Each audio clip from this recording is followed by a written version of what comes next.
We're live. We're live on the Jeff Nosine podcast. I'm your host, Jeff Lopes. Super excited to have on today Lee Labrada. What is up, brother? Jeff, what is up, man? It's so great to be here with you. I'm excited. We got connected. I actually tried to reach out to you a couple of times to get you on the show, but usually I don't reach out to guests. But I tried to reach out to you a couple of times on social media. Oh, dude, I'm honored. and then Adam Jablin, a good friend of ours, or a friend of mine, did the intro. So I'm excited to have you on, and this is gonna be a fun conversation. So how the podcast works? Sorry. No, I was just gonna say I'm excited to be here, and Adam is a great guy, great friend. Very, very cool. So how the podcast goes, essentially just, I love to hear the journey. What got you there? What got you to Labrada's Nutrition? Like everything. Let's start off by you in Havana, Cuba. Growing up, how was it? Let's talk about that. Well, I gotta tell you that I've got amnesia when it comes to that because I was only 2 years old. So that young. I'm trying to say I don't remember anything about it other than the stories that were told to me by my parents. But I emigrated to the United States in 1962 at the age of 2 years old, along with my grandmother, Herminia. And 6 months later, we were joined by my mom and dad, and we were not able to all leave together because the government created all sorts of problems for us. But we were reunited and we started our life in the United States. And man, it's just been an incredible journey. Where'd you grow up in? Which part of the U.S. did you grow up in? So we settled down in Chicago, Illinois, and within a couple of weeks, my dad was working as an engineer. He was a civil engineer, and we were building our life together, and we were going to school and just living the American dream, so to speak. When was your first introduction to bodybuilding? Like, was it a magazine? Like, what got you that itch or that love for it? You know what, Jeff? It was one of these things where, like a lot of teenage boys, I played high school sports, and I was no different that way. I played high school football, and I loved football. But I want to tell you, at 5'6", I was never going to be a professional football player. So you know how the hand of Providence is. I ended up with a minor injury and went into the weight room, fell in love with weight training and the changes that were going on in my body.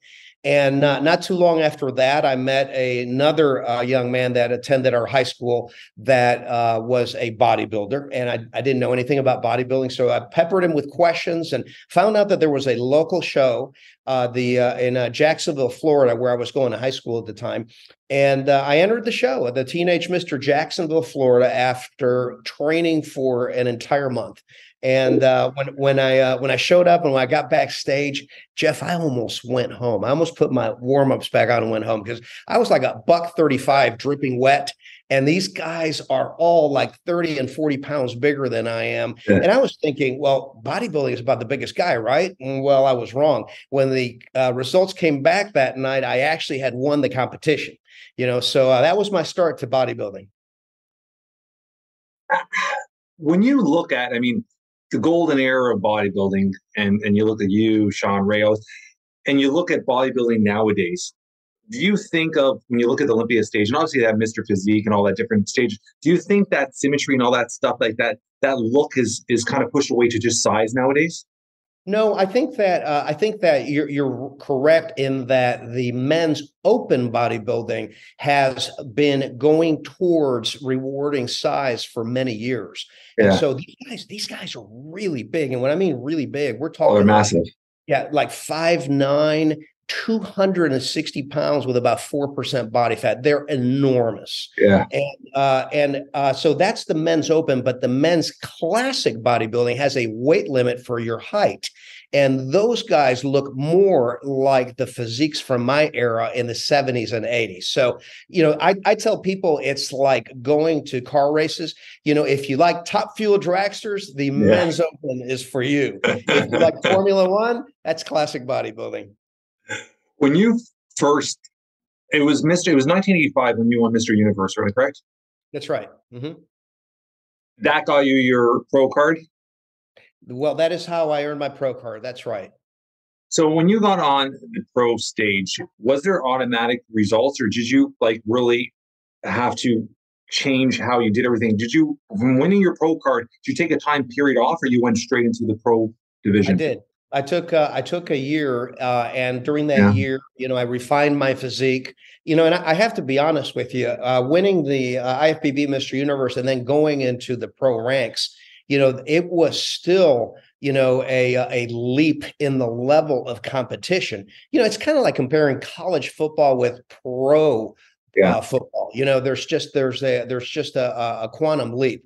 And so again, I had that same feeling I did as a teenager at my first show. I showed up backstage at my first professional show in New York City. It was the IFBB Night of the Champions, and I look around and I'm going, dude, it is like I am in a zoo. It's no longer cats and dogs. It's like tigers and elephants and rhinos, and these guys are so big. But lo and behold, Jeff, I won my show.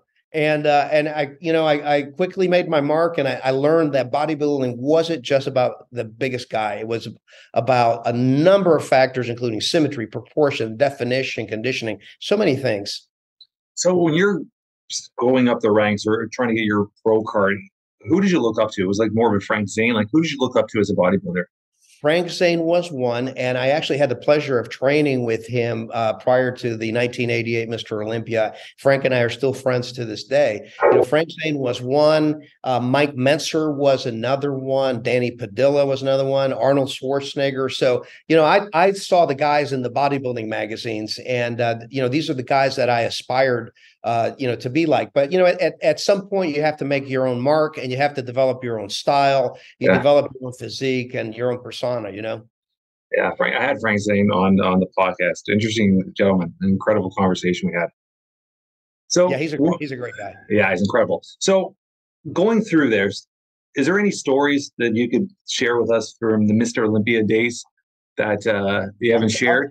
Yeah, I'll tell you that the first time that I stepped onto the Mr. Olympia stage, which was 1987 in Gothenburg, Sweden, there were I would say about 5,000 people in the audience. It was the biggest show in bodybuilding, and this was prior to digital cameras, so everything was cameras that had a flash on them. And what I remember is going out on the stage and not so lit up that I could barely make out the faces in the audience. And I start posing, and it was just like a million flash bulbs going off, and I was thinking to myself, my God, it's just like I am on hallowed ground here. This is the stage that Larry Scott and Sergio Oliva and Arnold Schwarzenegger and all the greats that came before me. This is the Mr. Olympia stage that they competed on, and it was just, it was overwhelming. It was overwhelming. I think that at one point, it was just surreal. It was just like an out-of-body experience. When you go back to, a huge part of anybody on stage is the posing aspect of it. Was that something you were able to transition and learn pretty easily, or was that something, because your posing was obviously on point and one of the top? Was that something you learned easily, or something you really, really struggled with? You talked to a lot of bodybuilders, and that's something you get guys like Paul Dillette and stuff like that. Like their posing was something that really interfered in them probably winning other shows. Sure. Is that something that you struggled with, or something you really caught on quickly? No, it's not something that I struggled with. It was like picking up a musical instrument and realizing that it was an old friend, meaning that it came naturally to me. That doesn't mean that I didn't have to work at it. And I dare say that any bodybuilder, any competitor that wants to be a better poser, all they have to do is to practice. Now, that doesn't mean that they're going to be stellar, but they're going to look good. They're going to look, their fluidity is going to improve. And I do think that it's something that is very, very important. Presentation. These guys and gals work their butts off in the gym year round, and then they get up on stage. Why shortchange yourself by exhibiting with a poor posing routine? But coming back to your question, it came very easy to me. I think that the fluidity in my posing came a lot from my early exposure to the martial arts. That I played, Taekwondo, and that was my first sport when I was 7 years old. And so I think that practicing the katas and those kind of things, helped me with fluidity. And I was a fairly coordinated guy, and I practiced. How long did you do the martial arts for? How many years? How the martial art aspect of it? How many years were you involved? It was about 3 years. It was about 3 years. I got up to a red belt. Just shy of my black belt, and then we moved. It was wonderful. I think that it creates great discipline for kids. It's wonderful. It's a confidence builder, character builder, and it served me well, later on, just in terms of the ability to move on stage during my presentations. When you look at your career, is there any moments that you could go back on? And obviously, this is probably a non-issue question, but is there any moments you could look back on and be like, God, I wish I did this differently, or I wish I prepped for this differently? Was that ever a situation with you? I always did my best, Jeff. So I really don't have any regrets, per se. I really had a good run. I placed in the top 4 at the Mr. Olympia for 7 consecutive years. I was ranked top 4 in the world, and I pushed Lee Haney, who is arguably the greatest Mr. Olympia of that era. I was the only one that ever was leading him coming out of a prejudging. In 1990, I was ahead of him by 3 points going into the finals. And this is giving away a 40 or 50 pound advantage. Yeah. When you look at your career, and I've talked to football athletes, NFL stars, and NHL stars and stuff.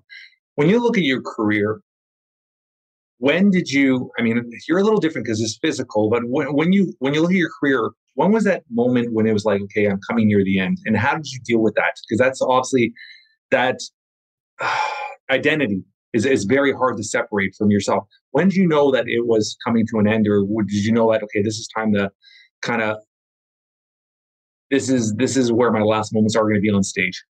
After 1990, that year that I led Lee Haney coming out of prejudging by 3 points, going into the finals, and then did not win, that was a turning point year for me. I realized, you know what?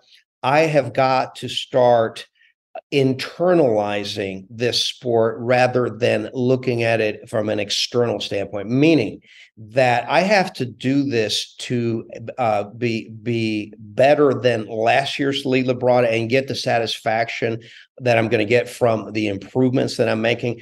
I don't need to put my entire persona and my value in what a panel of judges thinks. Because that's the external piece of it, right? You're putting yourself up there in front of a panel of 9 judges, and then they're rating you against other athletes, right? Well, guess what? I mean, it's a subjective sport. Yeah.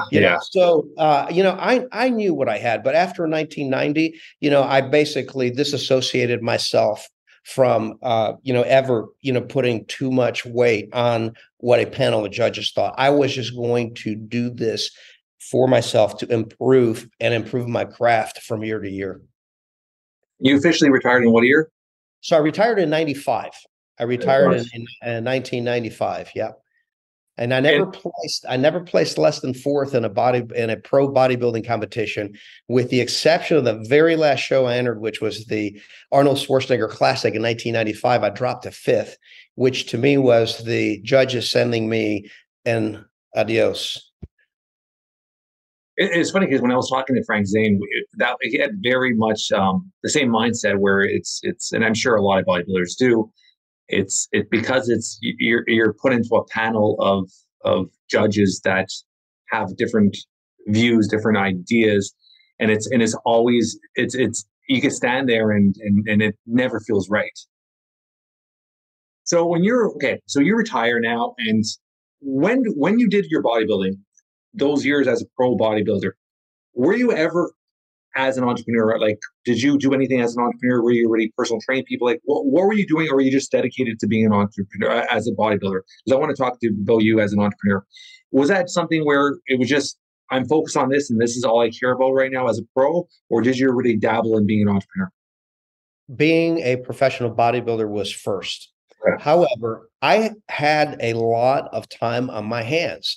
I do not agree that a professional bodybuilder, has to be in the gym for 4 hours every day.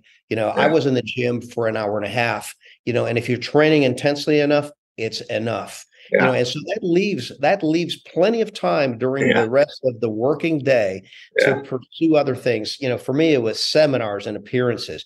But in addition to that, other business pursuits, I endorsed a number of products, you know, from supplements to gym gear and whatnot. And you know, and there were other opportunities. I mean, I built homes. You know, I went into a number of different things. Explain that, build homes. Were you physically engaged into the No, construction, like the part? Yeah. not physically involved in construction. I had a partner that was in construction, and we built some spec homes and things like that. But that was just an example. Yeah. You know, that I was always looking for something else to do, and that is really how I segued into Labrada Nutrition. You know, I had worked for some of the largest supplement companies on earth at the time: Weider Health and Fitness. Also, Metrics. I was one of the Yeah. first three original founders at Metrics, and they were the manufacturers of the meal Yeah. replacement powders, Yeah. and Yeah. wildly successful. Yeah. And then later on, I went and launched Labrada Nutrition. When we parted our ways from Metrics, you know, Scott Connolly kept Metrics. Bill Phillips went on to launch EAS. You may remember, Yeah. which later sold to Ross Laboratories. They, you know, they had the Myoplex drinks and such. Yeah. And then I went on to launch Labrada Nutrition. You know, so you know, it was a journey, but I got my start in that way. Did you have a partner when you first started the company? No, I've always gone it alone. Yep. I've been an entrepreneur for 27 years, so I love that. It's give me the initial struggles at the beginning, because there's always, as an entrepreneur, it's there's wins and losses. You're trying to stack more wins and losses. Give me Sure. some of the losses, because I like hearing the struggles, and then we're going to talk about your successes. Give me some of the struggles for entrepreneurs to understand that Oh you're yeah. going into. I mean, supplements have totally changed. I would say in the last 10 years, it feels like everywhere you go, everybody is either endorsing or is behind supplements. And I'm talking about celebrities. I'm talking about actors. It's totally changed the game, right? Back in 2005, when you started, it wasn't that much. You see a lot of guys being endorsed by them, but they wouldn't be starting their own companies. And now it feels like every bodybuilder has their own supplement company now, right? So Right. how was it going in there? And obviously you had the experience from the other company working. How was it going in there and your struggles at the beginning? I was one of the pioneers, Jeff. I mean, that's Yeah. a very a keen observation on your part. You know, nowadays, you know, there's a lot of pro bodybuilders that have supplement lines. Yeah. You know, and you know, a lot of them are just pro bodybuilders lending their name to a supplement line, being the face of the company. It appears to be their company, but they're really not the Yeah. money, the business people behind it. You know, so and you know, you know, I respect that. That's no problem. But I was essentially doing soup to nuts.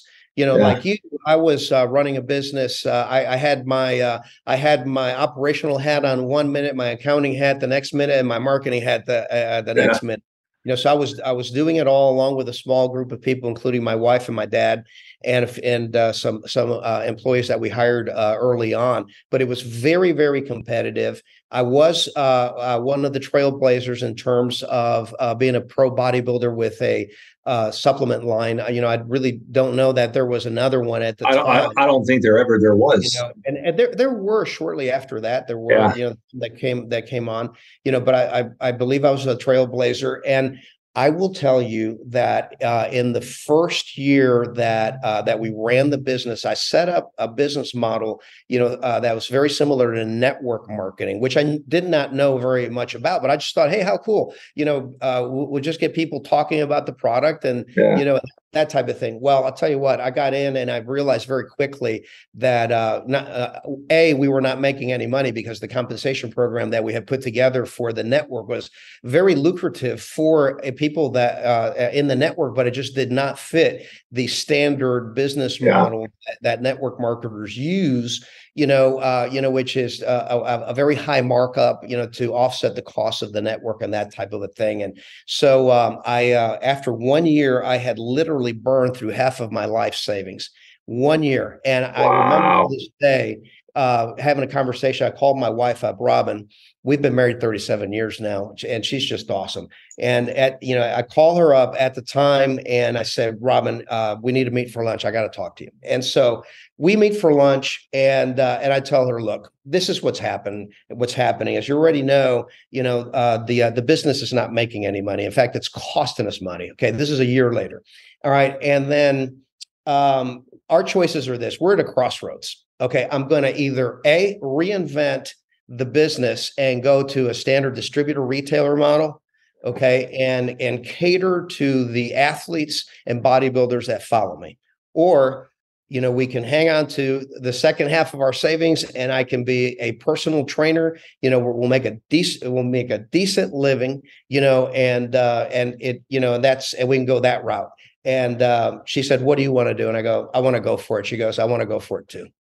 And so, lo and behold, we made the changes, and within 6 years, we had become an Inc. 500 company, fastest growing companies in the United States. Amazing. And it's just so amazing having that support. We're going to talk about your wife in a sec, but amazing having that support. I mean, so your wife's heavily involved in the business.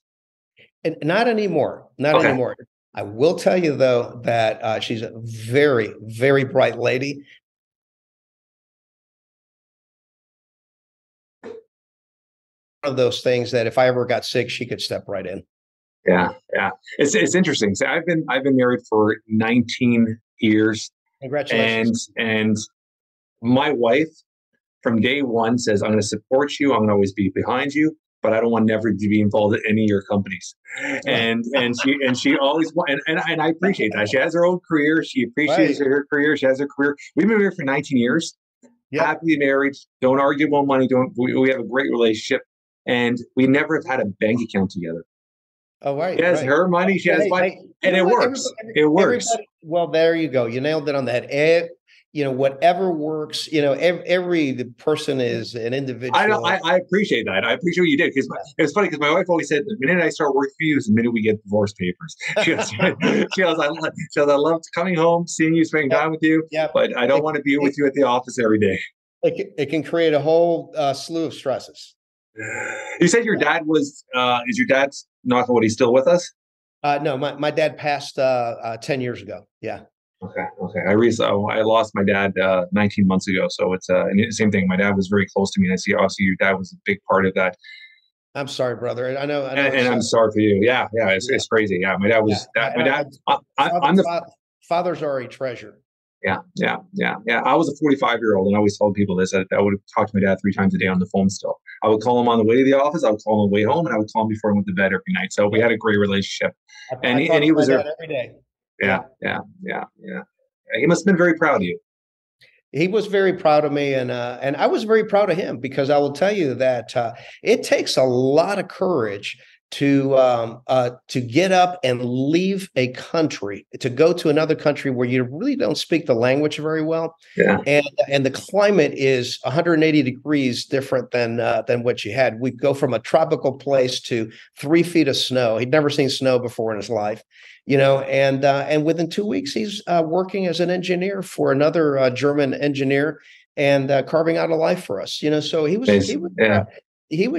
was old school, roll up your sleeves and you do what it takes. Yeah. Same thing. I mean, my dad was 24. My mom was 19.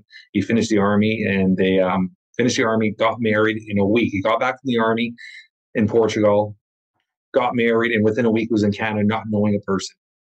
And the same thing, just worked 3 jobs and hustled, and they lived in an attic for almost 6-7 months before they were able to rent the place. The sacrifices, and it's so crazy. You look at our youth nowadays, and it's like they don't understand those sacrifices. Everything's given to them. And so I'm in the world where my kids from day one, I mean, my kids are 14, 16, and for years now, they already know how to cook. They clean. They do their own laundry.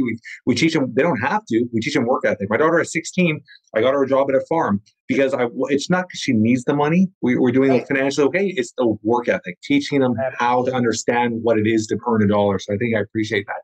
So let's talk about your wife. What does Robin mean to you? What does Robin mean to you? Oh, she's my soulmate. She's my life partner. I mean, and it's just the one of the most complete, intelligent, and wonderful human beings that I've ever met, and I'm just very, very blessed to have her. That's amazing. So fatherhood, how old were you when you had your first little one? So So 30. we waited. I got married when I was 26. She was 22, Yeah. and we had Hunter when I was 32, and she was 28. Yeah, so we waited a little bit. So Hunter followed in your footsteps. Was that something you saw from a very young age that he had the interest to follow dad's footsteps? Not at all. Seriously, huh? Not at all. In fact, bodybuilding was never pushed. We only encouraged the boys to pick a sport of their choice. So they played everything from baseball and hockey, to football. I mean, they basically just they had to have a sport that they participated in, but they got to pick it. Yeah. And so Hunter was no different. He started with hockey, ended up in football. Went through football through high school. Actually, was good enough that he got recruited and got a scholarship to a Division II school up in Boston. And then when he was 18, he had already started lifting weights for football. Yeah. Started seeing the changes in his body, and then he's 18, and one day he pulls me over and says, "Dad, I'm done with football." I go, "My heart's not in it anymore." And what are you going to do? And he goes, "I want to be a professional bodybuilder." And I'm going, "Okay." And so he's like 205 pounds at the time, right? Yeah. And I'm thinking, okay, let him, it's his life. Let him pick his direction. Let him go for it. I'll support him. And lo and behold, Jeff, he starts making changes, and his body just starts transforming. And by the time that he was 26, he was ready to compete. And won his first show that he competed in, the NPC Branch Warren, which qualified him for nationals and the national championships. And I told him, you really need to take another year or two off. He listened. Competed again a year later, much improved. Won the Junior USA Championships, and a few months later won the national championships. Not just the super heavyweight class, but the overall. And so, he's had a spectacularly fast rise and much success. And he's really done a good job of planning his career. I saw a video, and it's you talking that Hunter's going to finish what you started, which I thought was so epic. Yeah. I was so awesome to even hear that. Right. Thank you. I really think he has the potential to do it. I think he has the potential to win a Mr. Olympia. And, there's, we learned some things from this year's results and stage presence, and making the adjustments. And I think that he's going to be top 3 next year. Was this his first appearance in Mr. Olympia? No, this was actually his 3rd appearance. Yeah, he's been as he's placed 4th, 7th, and 8th. 8th was the last or the latest? No, the 8th was the first year. Yes. 4th was last year. This year he placed 7th. He literally had of the 6 guys in front of him, 4 of them were Mr. Olympias. Yeah. So very, very, very competitive. Very competitive. Very, very competitive. Yeah. Very, very, very competitive. And so are you a huge part of his day-to-day training? Do you train with him? Like where do you fit into this all? No, actually not. I think of myself as the greatest, basically given counsel and advice when I'm asked for it. And interesting. Yeah, and we talk frequently. I mean, he knows pretty much everything I know, and plus obviously he's developed his own methodologies and that kind of thing. So what he's doing works for him. Okay, awesome. Your other 2 children, the 2 boys. What are their names and what are they? The other 2 are Blade. He's the middle boy, Blade Labrada, and he is an MBA student at Texas A&M, and he also works in our marketing department with our social media and digital marketing. And then the youngest one just graduated from Texas A&M also, and he is working in the field doing sales for us. So will they eventually both be full time with you? Is that the goal? They're both full time now. Yeah, they're both full time now. Yeah. So you got your kids around you all the time, pretty I much, got my kids around which me is all the pretty time. amazing as a dad. It really is a blessing, because, obviously they go through college, they have their own lives. They've chosen to stay here in Houston. They've chosen to work in the company, and it's really great having them here. It's just it's a nice feeling. It's amazing. As a dad, I mean, I mean, you can't fit a more perfect picture, right? I mean, holidays, having your family around, and especially at that age, they could be anywhere in the world or anywhere in the country, living their own lives. Being able to have them always around for holidays stuff is pretty amazing. Yep, sure is. Where, when you've been in the supplement industry for so many years, is it something where, like, one of my companies that I've been running, actually this year will be 17 years that I've been running, is called Kimura Wear. We design and manufacture boxing and martial art equipment. So that's my main company. And you're constantly looking at new products, new designs, trying to innovate, trying to be kind of ahead of the competitor. How does that work in the supplement world? Give me an understanding of that. So there is a lot of R&D that goes into creating the supplements if they are created right, because there's a lot of companies out there that just do things by the seat of their pants. Meaning that they just copy the next guy's formula, Yeah. And so and just put a label on it. Yeah, you have hundreds of Me Too products, we have chosen to narrow our focus. We have a lot of our focus, the majority of our focus on what we call the Lean Body Ready to Drink protein shake. Yeah. And that is a 17-ounce drink, has 40 grams of protein, 0 sugar, and just tastes phenomenal. Very easy to use. You just basically open it and drink it. Yeah. And that is the #1 best-selling protein shake in gyms across the entire United States. If you go into any of the major chains, you'll see us planogram there in the cooler. Sometimes they'll have all 8 flavors.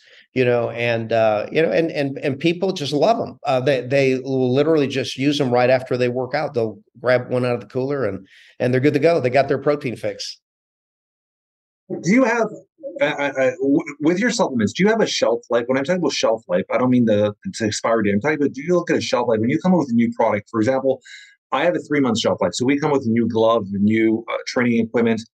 And if we don't have a turnaround within a 3-month period, I call it a dead product. We move on to a new product. Right. Do you have a shelf life when you're coming out with new products where it's like, you know what, this is the timeline I'm going to have on this product. If the market doesn't agree to it, I know when to kind of pull the plug on that product. Yeah, and I think it might be a little bit different for the business that you're in, Jeff. Yeah. Because these are things that martial artists wear and use. Is that correct? Yeah, 100%. With the supplements, sometimes it takes a while to develop a following for a supplement. But generally, we'll take a look at it, and after a year, it's not hitting certain growth metrics. Then we'll phase it out. We'll just get rid of it. And in fact, I will tell you, that one of the most powerful things that any entrepreneur can do, and especially when they carry a lot of SKUs, is to do an analysis to determine the SKUs that are producing the strongest revenue streams for them, and then focusing on those. Yeah. Asking yourself, why is this type of product outselling the others, and putting more effort and putting more marketing dollars and more effort behind that line of products. We did that a few years ago. And we went from having like nearly 140 SKUs to having below 60 SKUs. Yeah. And so we literally cut the number of SKUs in half, and we refocused on the Lean Body Ready to Drink shake, and it's experienced explosive growth since. In fact, we're going from, I call it going from the island to the mainland. If the island is the fitness enthusiast, the mainland is a more mainstream. We're in over 25,000 convenience stores around the country already. Wow. And we're growing. We've been picked up by very serious distributors. Like Dr. Pepper, Anheuser-Busch, that has a non-alcoholic portfolio. But, a lot of these big distributors across the country are actually carrying our products and putting them into convenience stores and grocery stores. When you're looking at those distributors, and I'm looking at it from my side with boxing gloves and stuff like that, when we deal with chains, franchise and stuff like that. How much do they eat into the profit margins? Like, do you look at some of these sometimes these distributors and be like, is it worth dealing with them, or is there still room enough in your industry to feel comfortable with that? Because that I find with certain distributors and late penalties and stuff they start adding on, or self like charging for shelf space and all that. How does Sure. that? How do you deal with distributors? And is there a line where it's like, wow, this is good, but I'm getting a ton of branding from it, but the profit margins aren't there. Jeff, I think that you have to analyze it. There's going to be outliers, Yeah, and there are going to be certain retail accounts, for instance, that you're going to go into knowing you're going to be making less profit, yeah, but because of the exposure, it's going yeah, to generate a lot of volume. It's yeah. going to generate a lot of brand recognition for your product. But I think generally speaking, and I speak from the standpoint of the drink business, whether you're selling protein shakes or you're selling beer or you're selling soft drinks or juice or water, there's certain models that work in the industry, where the distributor gets X%, the retailer gets Yeah. X%. And you just factor in, different retailers have different ways of doing it, in terms of, some like more promotions, others just like a cheaper price up front. Sometimes the distributor will co-op with you and work out promotions and that type of thing, but it all works out, you arrive at workable profit margins. I'm smiling because, like I said, I've been an entrepreneur for 27 years, and I'm listening to you talk, and you're a pure entrepreneur. How does it feel when you sometimes listen to yourself and be like, after all these years, like how much I've learned, how much I've become an entrepreneur, how much I understand business and numbers? Like, does it astonish you looking back at 25-year-old Lee? When I think of where I'm at now and what I know, sometimes I've told my wife this. It's like I wish I could take my Of course. 62-year-old brain out of my body and put it How inside old are you again? my 62. Wow, you look Yeah. good, buddy. I'm Thank you, 45. You buddy. look good, buddy. You look incredible. Thank you. I I appreciate it. thought you were in your early 50s. I don't know why I thought you were in your early 50s. Hey, Jeff, I'll take that, man. That's a compliment. But coming back to your question, it's like I wish I could take my years of experience and put them into my younger self. But then again, here's the thing: there's something to be said, for learning these lessons Oh, along the way. 100%. Listen, you're going to skin your knees. You're going to bruise yourself. You get back up. It makes you tougher. It makes you more resilient. It makes you a better business person as long as you learn Yeah, from those failures. There are no failures, right? yeah, yeah. Do you find a lot of younger entrepreneurs or bodybuilders, and they look at your success as an entrepreneur, reach out to you or try to pick your brain or try to Sure. like suck? Yeah, Yeah, and I like that. I love I to love that. help. Yeah, I love to help young people. I will tell you this, that some of them want to start a supplement business, and typically I discourage them from that because it's saturated, it's yeah, difficult, it's very competitive, and unless you find a niche, which we have, yeah, if unless you find a niche and you work that niche, it's very, very tough because the industry is very commoditized. So yeah. you just got to find a way of standing out. But coming back to your question, yeah, I love to help young people. So when you're looking at how involved are you on your day to day? Like you said, you have 8 flavors of the lean body, into actually tasting and testing, or do you still get to the ground level with that, or are you away from that at this point? Oh no, I am hands I on. love it. I love it. Yeah, Love it. I am here every day, Yeah. but to me, it is a passion. Yeah. It is not a pressure.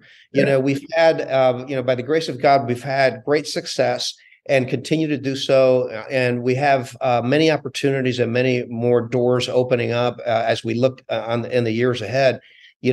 So it's not that I have to be here every minute, but I choose to be here because I believe in leading from the front, Yeah. and I believe that passion is contagious.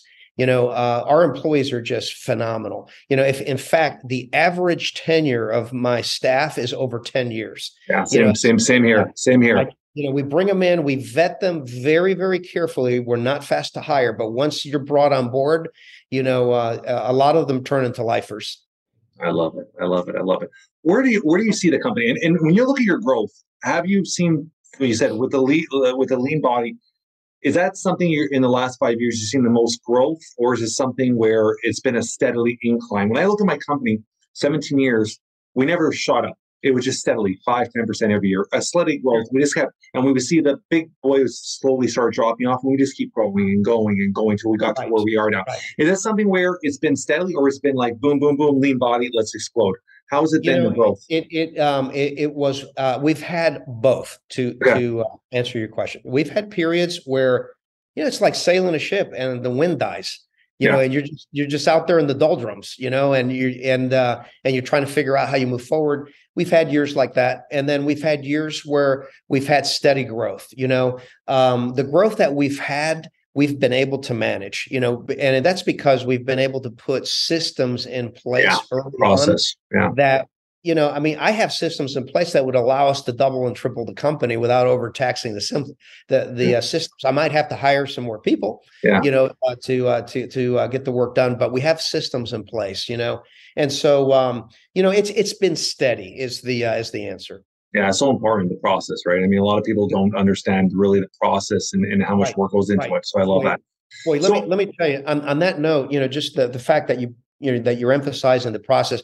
If you don't have the process in place, then a problem that is a small problem at X level of growth becomes an exponentially larger program. If you experience that large growth, that little problem will become an enormous migraine.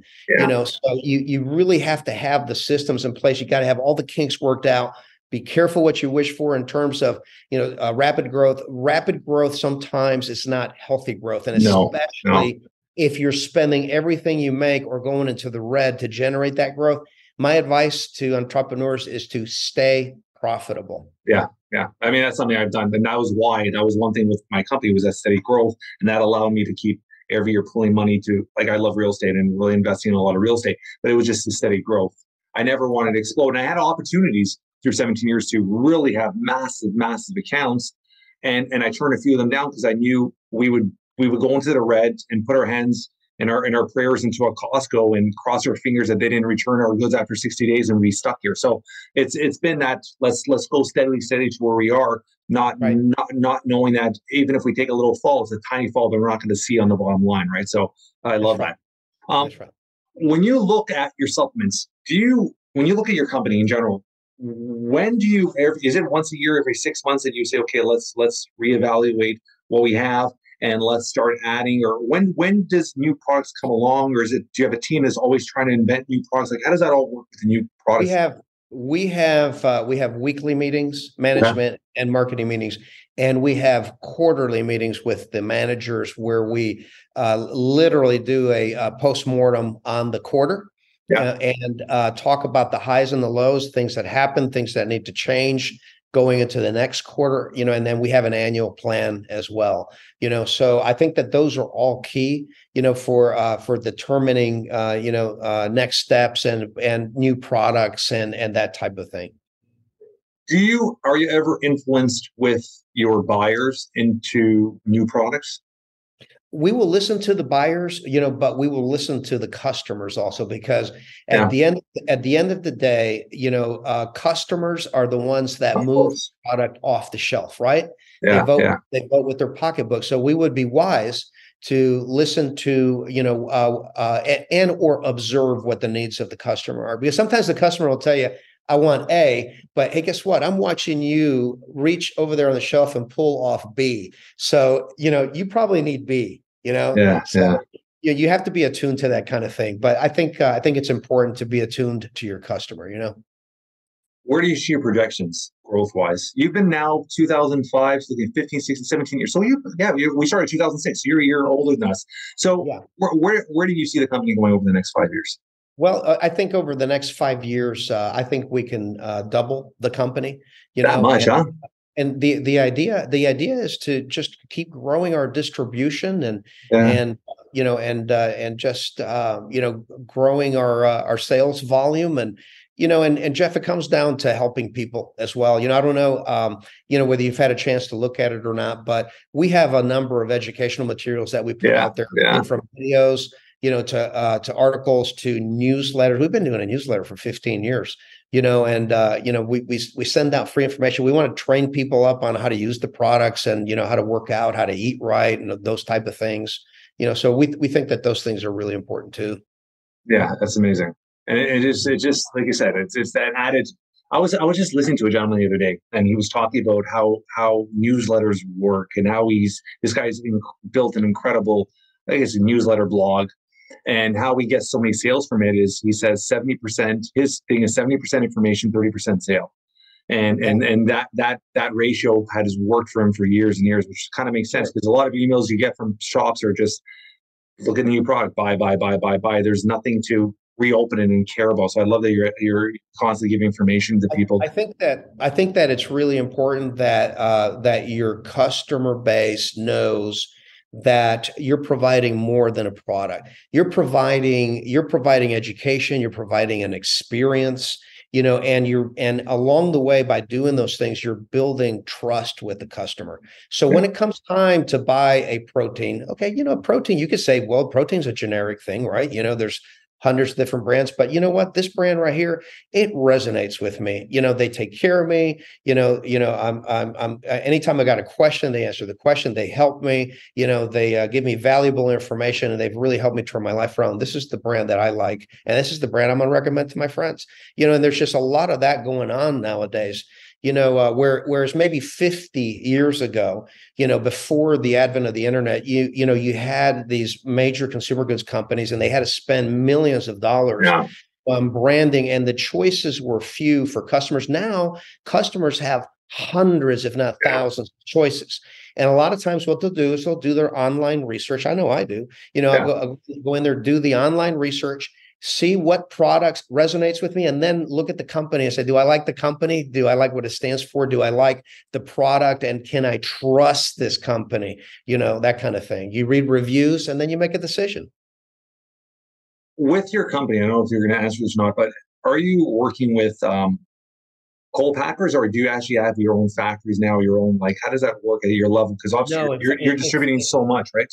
Yeah. In fact, let me tell you, that's one of the things that is eye-opening to most people, most consumers, is that whether it's potato chips that you're buying or a protein shake, or a bag of cookies, the majority of those things are made at third-party co-packers according to the recipes that the manufacturing companies bring to them. So the answer is that yes, the equipment that is used to make those protein shakes is millions of dollars.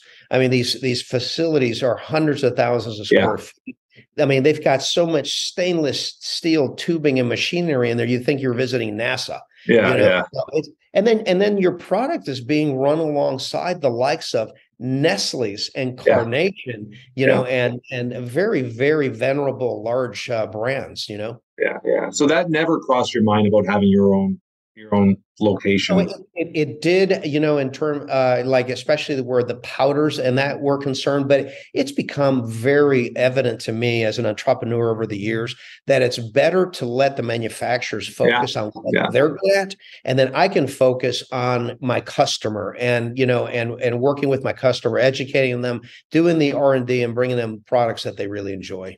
Have you ever had issues with, and I'm sure you have, with quality control when you're dealing with that? With what control? Quality control.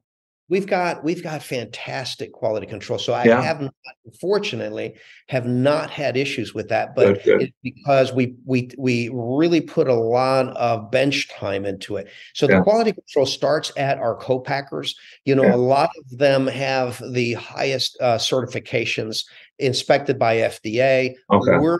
We're inspected by FDA. In fact, they will pop by several times a year unannounced, and they will tell us that's the cleanest warehouse they've ever seen, which makes us feel great. And so the quality is soup to nuts. Everything that we have manufactured, we will pick samples at random, and we will send them out to independent third-party labs where they will be tested to make sure they meet label claim, to make sure they don't have any kind of heavy metals in them or anything else. We even go one step further. The ready-to-drink shakes, are certified by Informed Choice, which is a third party firm, and they test all of those products to make sure that they don't have any banned substances in them that would be detrimental to athletes. Yeah. So our athletes can use them without ever having any fear of not passing, a test or something like that. I love it. I love it. I love it. I love it. When you the way you're talking, how many years did it take you to like is this constant learning process with you too? Yes. Is it? Yeah, it is. Yeah. And as an entrepreneur, you're always learning, right? Jeff, you're a young guy. You're still a young guy. I 45, promise you. buddy. I'm not young. No, you're young. Trust me, you're young. Now, in 20 years, you'll be thinking back, man, Lee was right. I have learned a lot in these 20 years. Yeah. What I'm saying is life, if you let it be, the life is a constant teacher. Yeah. And shame on you if it's not. I always say that. Sorry to hear. I always say that. I mean, the day you die is the day you stop learning.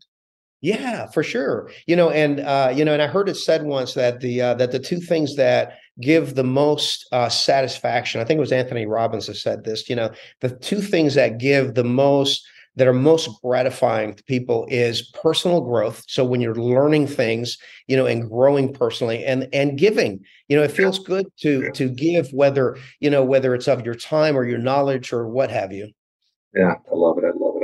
It's a couple more questions. When you look at yourself now at 62, what advice would you give a young Lee now? Well, the advice I would give a younger Lee is, stay focused, have faith in God, have faith in yourself, and develop, which I have, fortunately, develop this innate sense that it will always work out. That if you do those things that I just said, and you focus and you work smart, it will always work out. I think that people spend too much time, they get too anxious. It's like, what on earth is that going to solve? I remember seeing this Tom Hanks movie, where he played an American businessman back during the Cold War, that had to negotiate the release of a American prisoner from the Russian side. And I remember that. And the prisoner exchange is going to take place on this bridge, right? Tom Hanks is not a soldier. He's like scared. His character is scared out of his wits. And he turns to the American spy and he goes, "Aren't you worried?" And the American spy turns to him, and I'll never forget what that character said. He goes, "Will it help?" And so worry does not help. Are you worried? And he goes, "Will it help?" And it goes, "Absolutely not. It's not going to help you to worry. What's going to help you is to figure out what steps you can take today to fix whatever issue, whatever problem it is that's in your business, whatever steps you can take today to seize whatever opportunity is available, and you put your head down, you focus on that, you work hard, you put your faith in God, you put your faith in yourself, and it all works out." Are you heavily, like, when it comes to Mr. Olympias and stuff like that, obviously because your son's there, but do you still tour the circuit of the bodybuilding world? Are you still connected with it, or is it just more the supplements and doing your boobs or stuff like that? But do you take away that aspect? Are you still like involved in the whole bodybuilding world and the circuit and like shows and stuff? Yes, the short answer is that I'm still involved in the bodybuilding world. If you look at my Instagram, which is Lee Labrada Official, if you look at the Labrada.com page, you'll notice that we have what we call Pro Series. And the Pro Series was developed in conjunction with Hunter, my son, the IFBB Pro.